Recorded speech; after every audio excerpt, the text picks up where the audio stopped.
Good morning and welcome to Our Issues Milwaukee. I'm your host, Andrea Williams. Our focus this morning is on organ and tissue donation.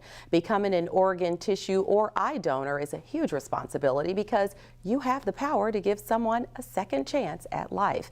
In the U.S., more than 120,000 people are waiting for organ transplants, and just one organ donor can save up to 8 lives. That same donor can also save or improve the lives of up to 50 people by donating tissues and eyes. My first guests are here to help drive home that message. Tani Boston is the Community Outreach Manager for Blood Center of Wisconsin, and Richard Lewis is a well-known businessman in Milwaukee who serves as a volunteer for Blood Center of Wisconsin, and he is a 2-time donor recipient. Good morning. Good morning. Glad to have you both here. And I think it's really important to constantly remind individuals the power they have in saving a life and being a hero. Absolutely. Yeah, so talk a little bit about the Blood Center of Wisconsin, which of course is the home of the Wisconsin Donor Network. So we are gearing up, Andrea, for Donate Life Month, which happens every year in April. And it's been going on now for about 15 years. It's actually a national campaign. This year we have adopted the quote from Maya Angelou, "Be a rainbow in someone else's cloud." So if you know about rainbows, they generally happen after a storm. Yeah. And so when we think about donor families, that is what they do. They go through the storm of watching a family member pass away, but if that person was an organ donor, they can save a life. And oftentimes the family tell us that they receive healing, through that process, even though they've just lost a loved one. And so they have absolutely been a rainbow in someone else's cloud. So again, that's what we're doing. We're gearing up for National Donate Life Month. We have been working with the churches here locally. We just launched a program last year that's called Code R, and it stands for Churches for Organ Donation Education and Registration. And so what we want to do is just elevate the conversation of organ and tissue donation.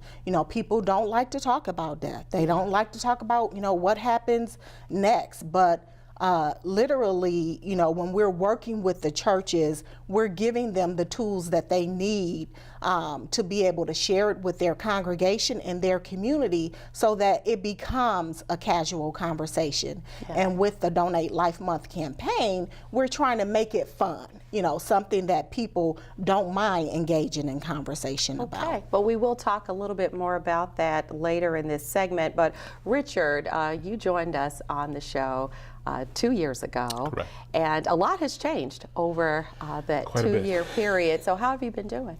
I'm doing great. I'm doing much better now because I was able to get a kidney.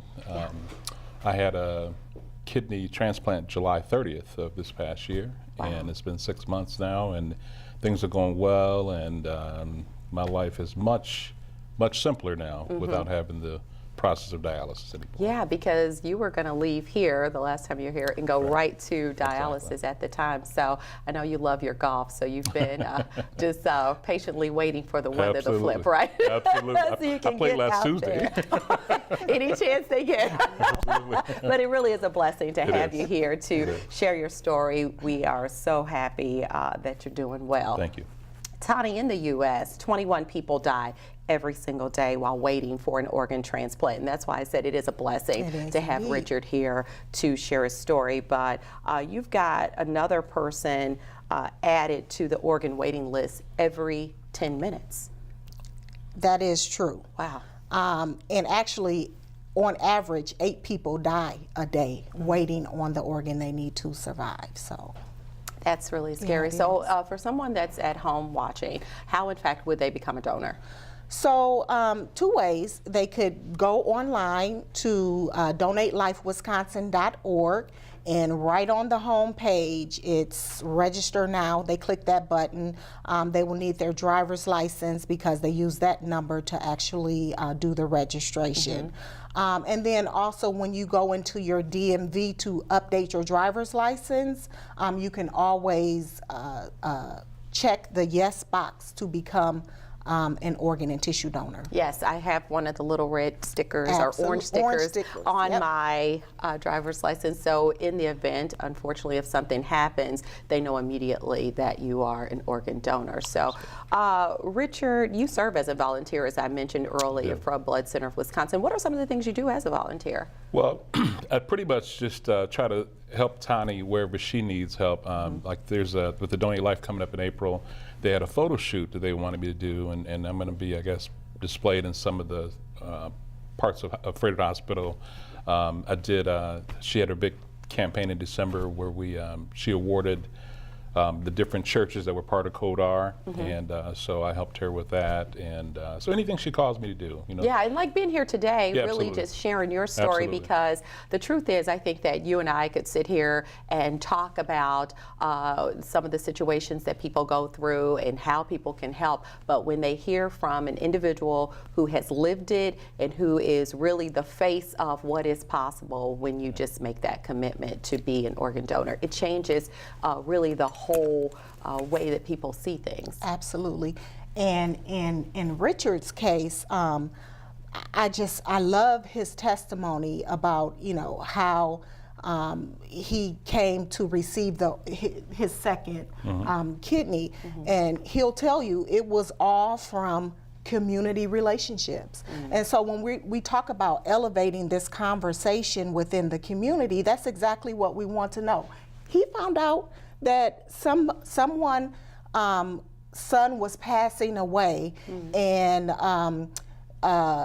could potentially be interested in organ donation from his barber.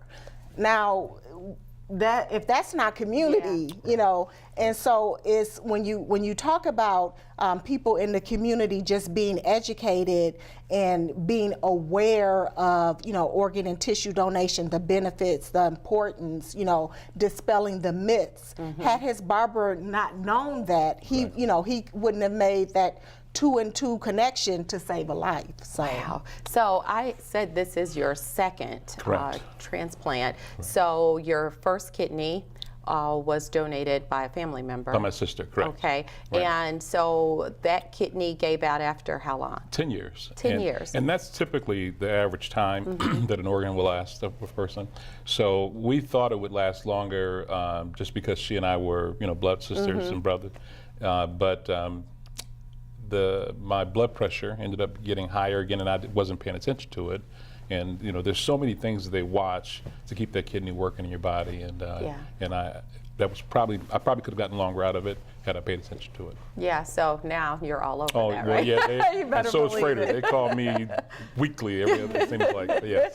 Yeah, so the very good news in all of this is that transplant survival rates continue to increase. It's approximately 95% for kidney recipients, 85% for liver and heart recipients, and 75% for lung recipients. High numbers, but it's a little, it takes away from the good news when you don't have enough people who are donating to really continue to have people live longer lives. Absolutely. Yeah. And that's the reason why we have been out in the community, you know, for a number of years, really trying to make sure that people understand that they should register, how they can register, you know, what the benefits are, and just basically that, you know, you can save a life just by being an organ donor. You can save up to 8 lives. Yeah, and you mentioned April's National Donate Life Month, and time's just flying on by. So It is. April will be here before we know it. So Yes.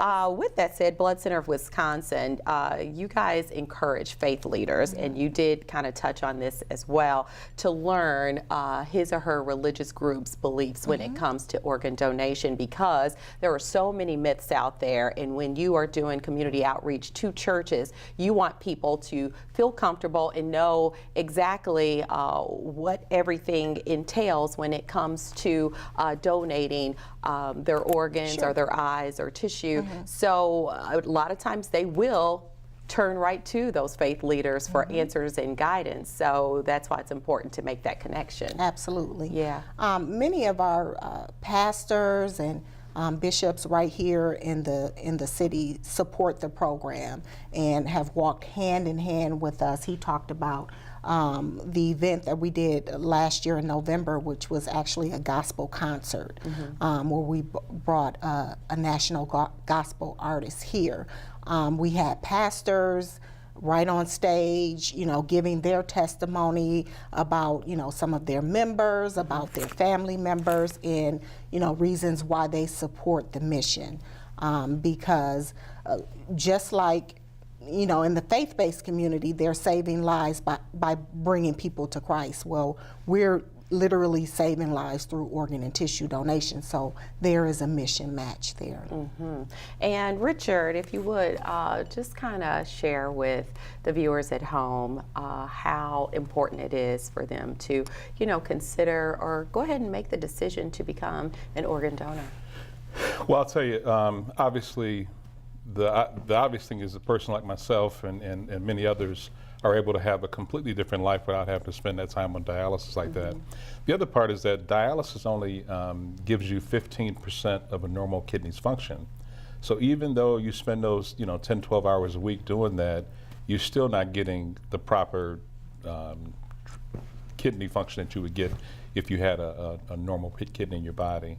That was actually part of my story when, and maybe we'll talk later about how I got my kidney, but it's a very easy decision to make, and I think from talking to my donor's mom, it has enhanced her life knowing that her son's organs are living in 6 different people in the city here. 6 different people. That is amazing. And I did want to mention before we run out of time, with this whole National Donate Life Month, almost slipped my mind, there's the 3rd annual Cream City 5K happening on April 28th, and that's at Greenfield Park in West Dallas. That's correct. This is something that people can get involved in to help make a difference as well. Absolutely. And right now, we, our goal is to have at least 10 churches participating. It's a competition. Usually, we're trying to not be so competitive, but during this month of April, we want to invite people to be competitive. And so we have about 5 churches on board. We're looking to have at least 10. Okay. So if churches want to find out more about how they can participate in the campaign, in the Cream City 5K at half the registration cost, then they should contact us at codr at bcw.org. Gotcha. .edu, I'm sorry. Okay. codr at bcw.edu. We'll make a note of that at .edu. And also there's more information at creamcity5k.org. So I just thank you both for coming by, sharing the information with us today, and hopefully you can get some churches signed up and everything will go great throughout the month of April. Thank you so much. Thank you again. All right, and keep on keeping on. You look great.